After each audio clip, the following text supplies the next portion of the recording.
இன்றைக்கி night pant வாங்கலான்னு சொல்லிட்டு என் ஹஸ்பண்ட் பர்ச்சேஸ் கூட்டிகிட்டு போனார். ஒரே ஒரு நைட் பேண்ட்டுக்கு தான் இதில் அதை சீனை போட்டு நாங்கள் கிளம்பி வந்துவிட்டோம். வந்து பார்த்திங்கன்னா நிறையா ட்ரெஸ் இருந்துச்சு. எனக்கு பார்க்கும்போது அது வாங்கலாமா இது வாங்கலாமான்னு யோசிச்சிருந்தேன். என் ஹஸ்பண்டா, உனக்கு என்ன சொன்னேன், ஒரே ஒரு பேண்ட்டு தானே வாங்க சொன்னேன், எதுக்கு இதெல்லாம் பார்த்துட்டு டைம் வேஸ்ட் பண்ணிகிட்ருக்க அப்படின்னு சொன்னார். சரின்னு அப்படியே அந்த கடையில் 2 ஹவர்ஸ் டைம் ஸ்பெண்ட் பண்ணேன்.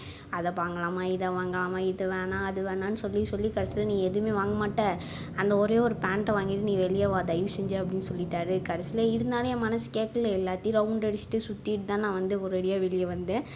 ஒரு வழியாக பார்த்தீங்கன்னு வச்சுக்கோங்களேன், நைட் பேண்ட் வாங்கிட்டேன். நான் வாங்கிட்டு அது எவ்வளோன்னு கேட்டால் 800 ஒரு நைட் பேண்ட் 800 அடி வாங்கினேன் அப்படின்னு சொல்லிட்டு இருந்தார்.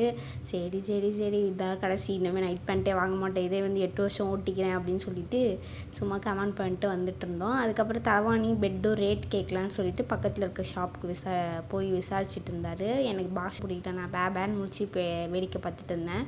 சரி கேப் வர வரையும் என்னடா பண்ணுறதுன்னு சொல்லிட்டு போர் அடிக்குதுன்னு சொல்லிட்டு இருந்தா. கடைசியில் ஒரு பூனைக்குட்டி வந்துட்டாப்புல. அந்த பூனைக்குட்டியோட விளாண்டுட்டே இருந்தேன். கடைசியில் கேப் வந்துச்சு. கேப் வந்துட்டு இருக்கிறது எல்லாம் அவ்வளோ வாங்கியிருந்தோம். பெட்ஷீட் இதுன்னு வாங்கிட்டு ஒரு அடியாக எடுத்துகிட்டு கிளம்பிட்டோம்.